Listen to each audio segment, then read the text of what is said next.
Hello, everyone. Sorry for the delay. There were some technical issues. Okay. All right. Good evening and welcome to another live session of Homyplace. Homy guides you home. All right. Let's see. Okay, we're live on Instagram, live on Facebook. Okay. Let's see who's viewing us. Nani Nasim is here. Hi.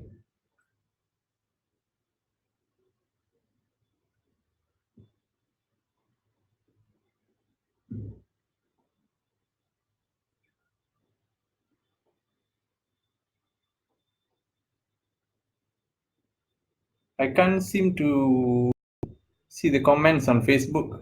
Let me check.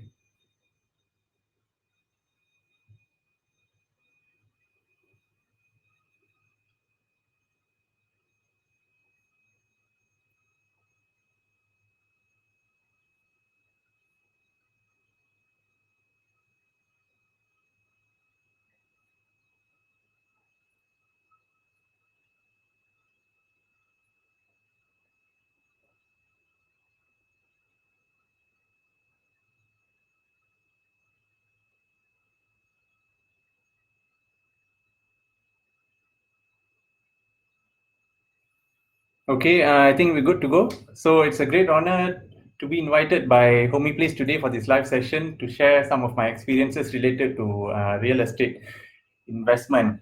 See, I'm not a property guru. I'm just a normal Malaysian who has small experience of investing in the property market. And I'm Sudha. I'm one of the early subscribers of Homyplace's services.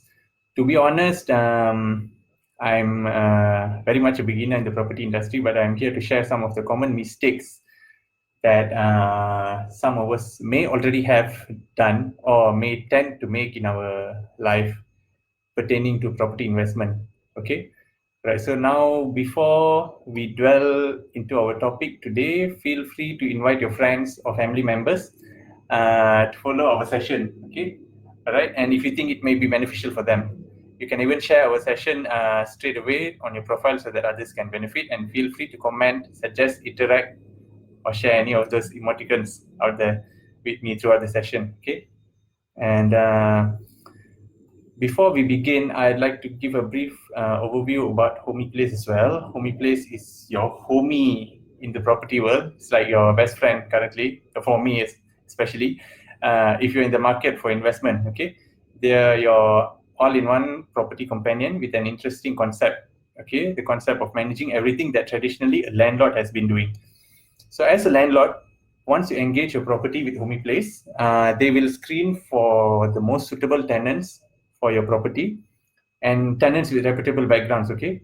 And handle legal documentation matters, help property maintenance in terms of the cleaning, repairs, bill payments, rental collections, entertain tenants' complaints and requests, as well as facilitate a smooth transition from moving out process up to the stage of getting your unit ready for the next tenancy.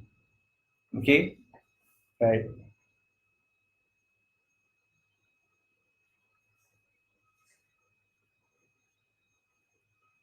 And then, right.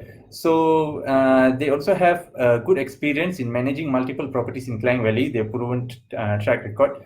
Homyplace has a great track record in helping landlords. Yeah, landlords to collect rentals amounting up to 30 to 40% higher than the market value. It's quite good actually, using their dynamic range of services and expertise. So if you'd like further details, explore their attractive packages in their website, homyplace.my, or their Facebook page, or their Instagram, or even their LinkedIn accounts. And okay, let's see. I hope you're able to comment on the Facebook live session because the comment box seems to be disabled. I'm not sure whether it's okay or not. Anybody online, could you try to comment on the Facebook live session? Instagram is okay. Okay, but anyway, without further ado, greetings again to those who have just joined our live session on both Facebook and Instagram. Thank you for joining us at this rush hour. Everybody will be going back home, some stuck in jam. But the good thing is the weekend is here, right? So let's be happy about it. Okay, now I am able to see some comments.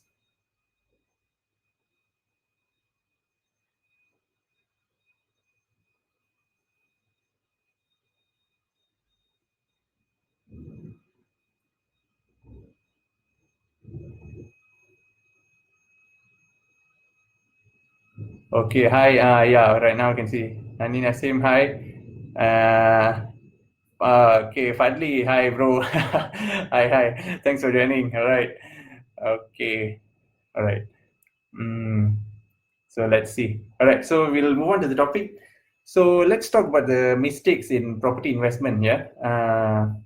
I have made a few mistakes as well, so that's why probably I'm quite qualified to give a description about this topic.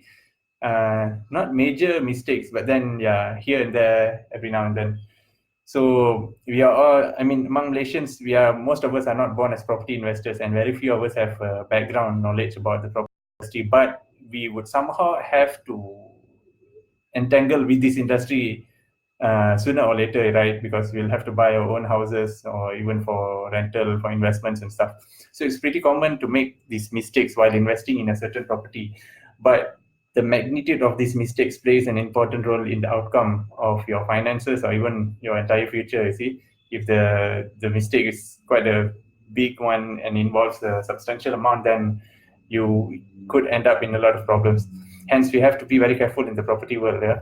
It's and Now let's take a look at the 5 most common mistakes which I believe we have to avoid in the property investment. And meanwhile, Shukri Shukur, all right, welcome. Hi, bro. And yeah, Facebook is running as well. Okay, good. So, mistake number 1. Okay, buying in a rush, buying out of your emotion, and most importantly, the emotion of fear of missing out, FOMO, FOMO, right? This is, in my opinion, the most common mistake among the typical Malaysian community, right? Young professionals who have just started working, started earning steady income, no big commitments, right? They'll definitely be interested in purchasing their very own real estate, their own property. It's usually the typical mentality is always like this. It's either a brand new car or a brand new condo, house, or apartment, which is not bad. Just that sometimes, it's not the best decision. But then, yeah, let's see. With the very attractive advertisements that are around, okay, new housing projects coming up almost every day. You can see billboards along the highways. They're dominated by property developers' advertisements, mass media, social media as well. So we tend to get lured into this trap. It is quite a trap because the wordings and the catchy phrases that they use are really attractive. So you don't think about the hidden terms and conditions sometimes. And when we talk about this mistake of buying in a rush, we should all understand, first of all, property is definitely not cheap. It's not as cheap as a car, or even it's not as cheap as anything else. Hi, Jain. Yes, welcome, welcome. All right. Just a minute.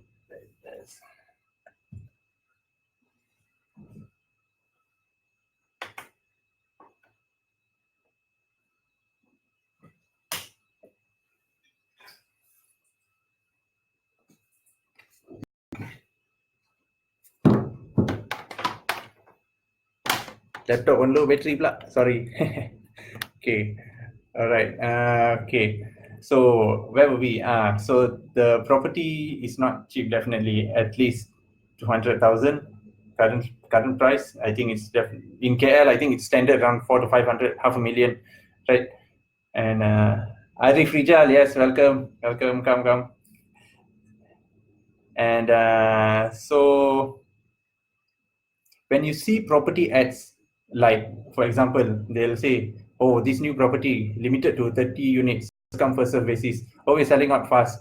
You are overrun by emotions. You think, "Alamak, that's the best developer right now in the market," and they are telling that they only have 20 to 30 units. What happens if I miss out? Probably this is the best deal I could ever get in my life.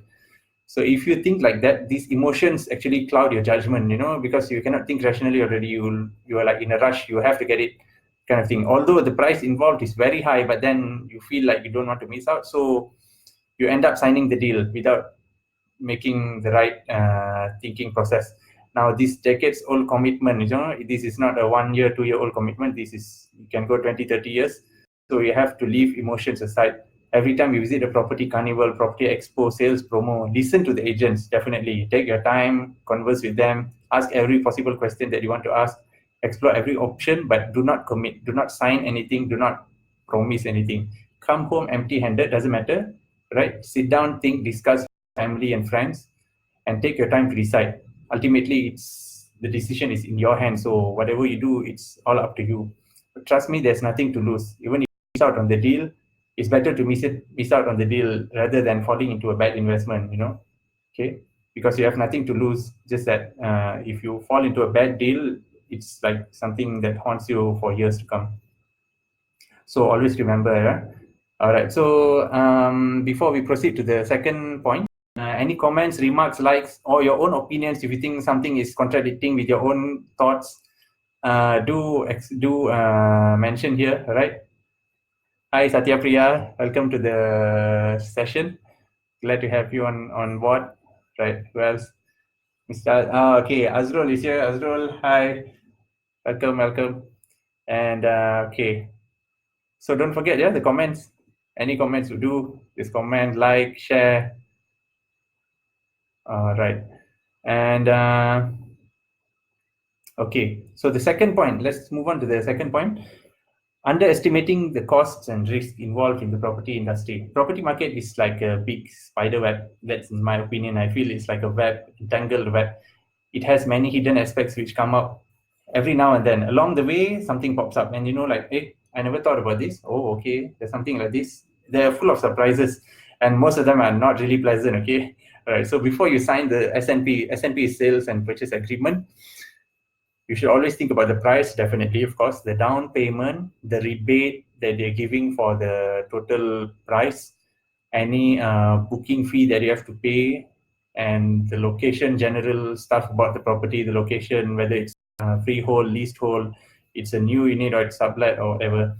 And when you're signing the S&P, you should think about the MRTA, the banks, the loans, interest rates, what else? Legal fees, lawyer fees, whatever. So a lot of things, tax.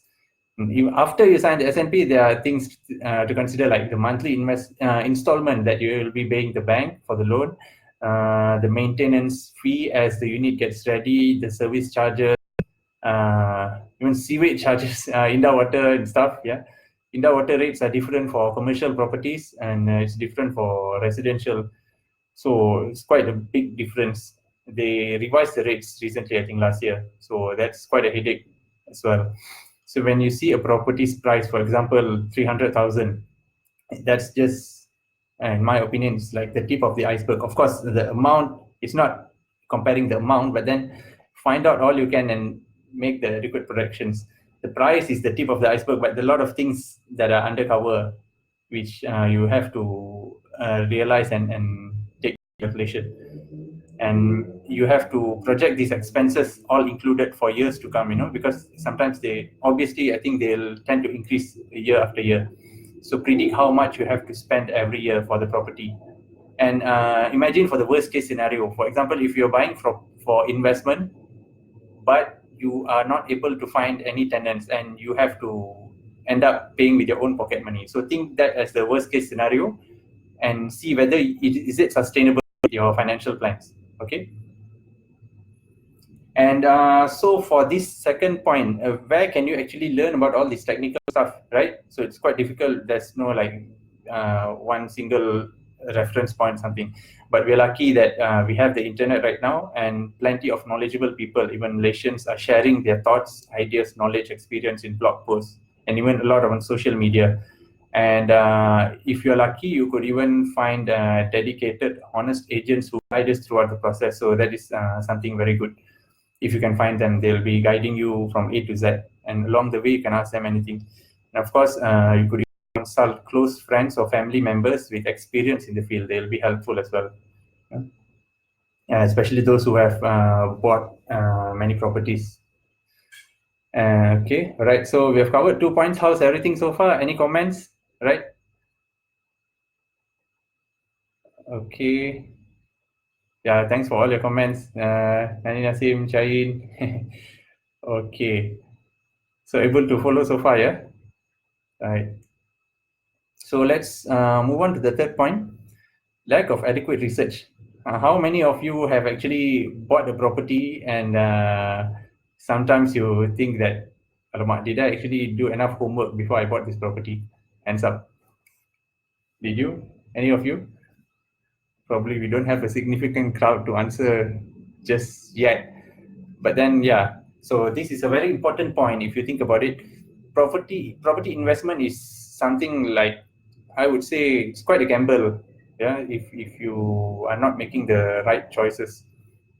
But of course, it's not like a sudden death or instant millionaire scenario kind of gamble. But over the long term, the implications may be progressively good or progressively worsening, right? So it's like so this what do I mean by lack of adequate research? This research that you have to do about your property is like your own private self-imposed PhD program or postgraduate or research, something like that.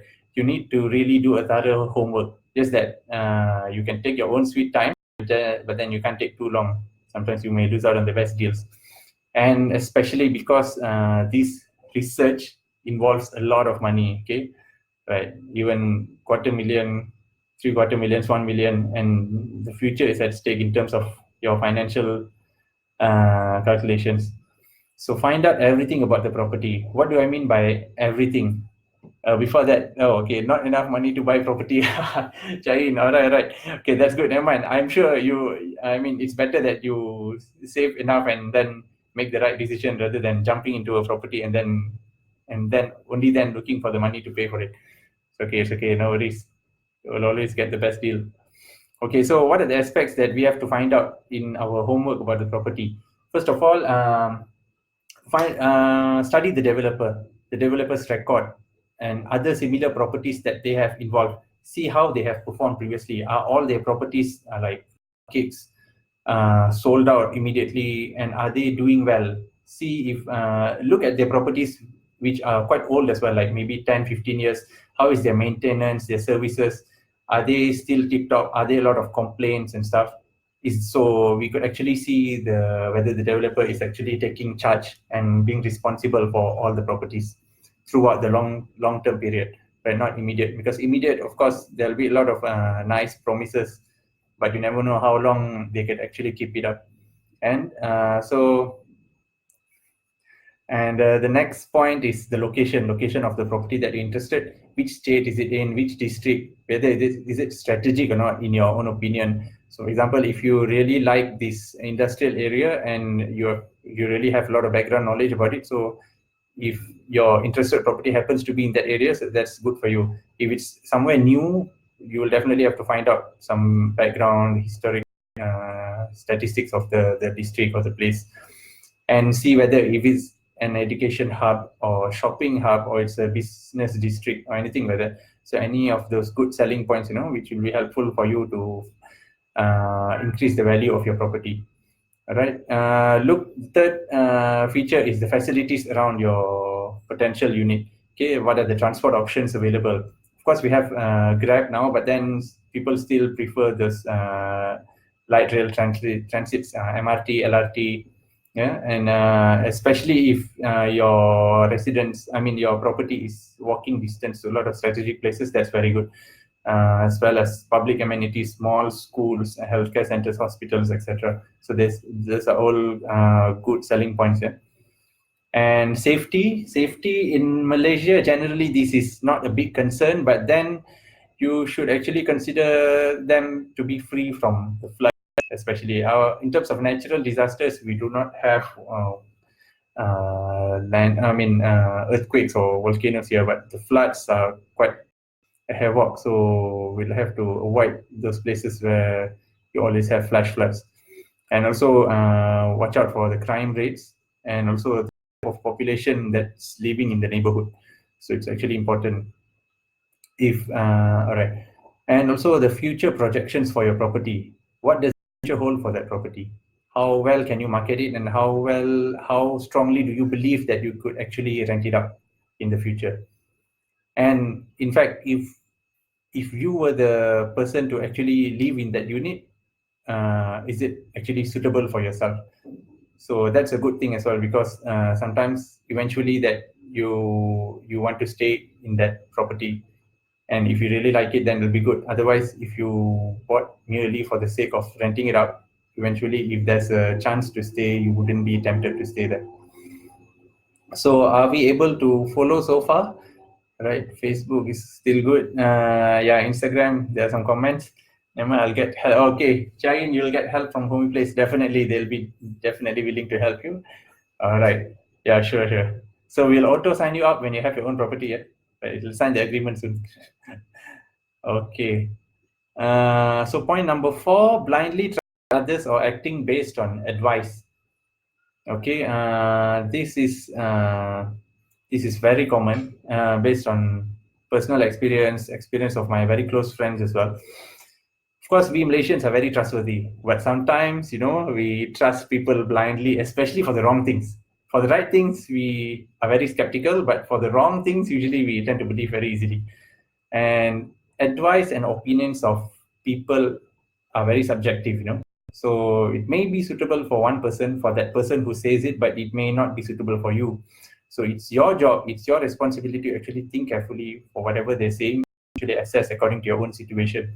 Never act based on suggestions or recommendations, expert opinions, and these property gurus in the market. Nobody's able to predict the property market, or even whichever market. Do not trust anyone unless they are going to fund your entire property.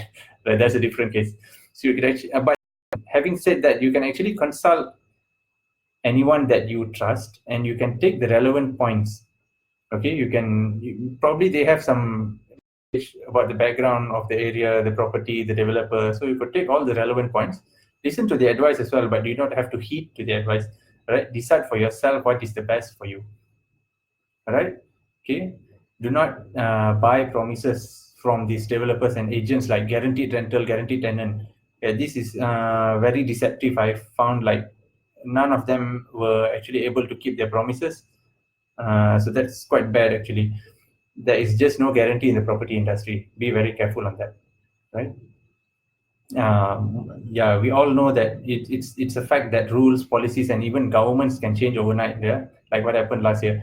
So something existing today may just vanish tomorrow. So nothing is certain. Always go to that extra mile to verify and make decisions entirely by your own judgment.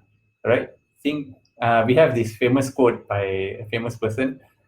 Think 1,000 times before making a decision, but after taking decision, never turn back, even if 1,000 difficulties. All right. So keep that in mind. Don't blindly trust anyone. Make your own judgment.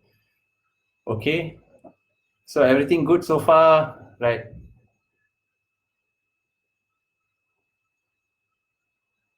A comment from Nani Nasim: do not trust no one, do your own research. Yes, very true, agreed. Shahin, yes, agreed as well. Not ready, don't buy. Buying property can make you rich overnight. Can't make you rich overnight, sorry. Yes, definitely. And this is not scheme cepat kaya. Of course, even over many years or so, it's not that easy process, especially the current market. Economy is like going sideways and stuff. Okay, so all right, it's almost half an hour. Right, let's go to the fifth point. Property industry is tied with many rules and regulations. All right, so that brings us to point number 5, which is the mistake that you tend to make is not properly understanding the rules and regulations involved in the property business. Okay, property industry is tied up with many rules and regulations by the government, and most of them, trust me, is actually to protect the general public, and some of course for the benefit of the developer as well, but it's generally to protect the public from falling into big financial traps. Example of this point is when you take a loan, just how the loan is disbursed to the developer monthly and yearly, and how much your monthly commitment increases every month. All this you actually have to know by calculation, right? Or even the rough figure, so that you don't actually get surprised by the amount that you're actually paying every month as the property gets completed in phases. So that'll be quite an unpleasant surprise. Okay. Other examples that I could give for not understanding rules and regulations pertaining to property industry is the RPGT. How many of you have actually heard about RPGT? This term was quite famous, I think, last year when the budget was announced, or was it the year before? There were some changes enacted. So RPGT is real property gains tax. Okay, in simple terms, correct me if I'm wrong. That's it means how fast you can actually resell the property that you've bought for a profit, and the tax that you have to pay if you earn some profit by selling the property. Meaning, if you sell before within 5 years of completion, there is a tax accordingly for each year. So I think if you sell more than after more than 5 years of purchasing it, there's no more tax for any profit that you get from it. All right. Recently, even in my own experience, I thought I knew most of the rules and regulations, but then even recently I came across some new terms called the master title and strata title. I'm still not very clear about it by trying to figure out what it is. It doesn't really influence the sales or purchase of your property, but then yeah, there's something called as such, and your potential buyers may even ask about it. So yeah, there are a lot of terms and rules and regulations which you will learn along the way. But it's important to know the main ones if possible. So make sure you are clear about your plans. So how and where can you find the help for this? Make sure you have a reliable agent. Even before you purchase a property, describe each different scenario that you can think of, explain to the agent, see what's the response, as in what's the answer for each of the scenarios, so that you can actually get a clear picture. Okay, if this happens, or what do I do? If this happens, how do I respond? So that kind of thing. Prepare a plan so that there are no unpleasant surprises along the way. And yeah, the next big one is the rules and regulations pertaining to the loan, the housing loan. How about early settlement? How much do you have to pay? How much is the penalty, if there's any? What's the interest rate like every year? Does it increase? BLR? Uh, can you actually refinance the loan in maybe in 10 years time suddenly, if you have higher pay and you'd like to settle the loan earlier? How much is the refinancing cost, or any penalties involved whatsoever? All right. So those are the rules and regulations. I think most of it you could actually learn slowly along the way, but the main ones you will have to find out before buying, right? Okay, so we've actually covered all the 5 points. Let's see, uh, we have some questions. All right, Lingesh. Hi, bro. How are you? Lingesh on Facebook. How do we evaluate or gauge the purchase? Sorry, I can't see it.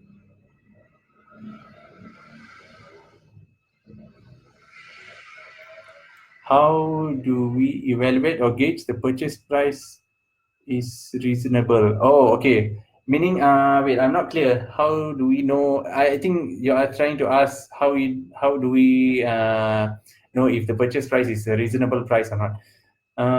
It's quite a difficult question. Just that because it may change according to time. Just that the purchase price definitely doesn't reduce, even though they say the market has slowed down. But then in this question, I think most importantly, you should realize your own financial status, whether you could actually afford or not. Not because it's something valuable property that you actually have to pay higher. Always see what's your financial capability and see whether you can afford it or not. Right, that's the most important part. After that, you could actually to evaluate whether the price is reasonable or not. You could actually compare to the properties around that region, around that area of interest that you're trying to buy, and see whether they more or less tally, and also compare to the prices of that property to other properties of the same developer. See whether they are more or less the same, or the developer has suddenly marked up the price very high, probably because his previous project was very successful. So these are all factors that you have to take into consideration, right? All right, well, let's see some other comments.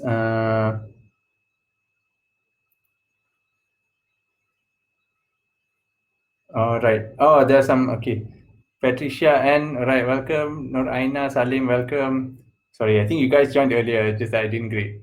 My bad. Okay. Lingesh, another question. Fifth year onwards, RPGT is 5%. Oh, okay. Okay. All right. Yeah. You see? Thanks, guys. Thanks for the highlight. So, okay, there is still a percentage of RPGT even after the fifth year, right? So I'm glad I said something wrong. At least I got you guys involved. And yeah, Ghana, hi bro, how are you? In RPGT, no more exclusions for property above 5 years. Okay, the same point I think he insisted after what Lingesh told. Thanks, guys. Yeah, to think about it, I think I consulted Ghana previously when this issue came up. Just I forgot about it again. These guys are well versed. Good, good. Ang Tae Yang, hi, how are you? Welcome, welcome on board. Ghana has another question. What's your take on auction houses for sale? Okay, this is something new. I definitely have not much knowledge on auction houses for sale. I haven't been involved in any auctions as well.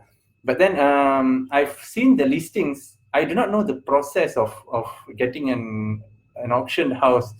Just that some of the deals are quite interesting. So if you are somebody that's capable of managing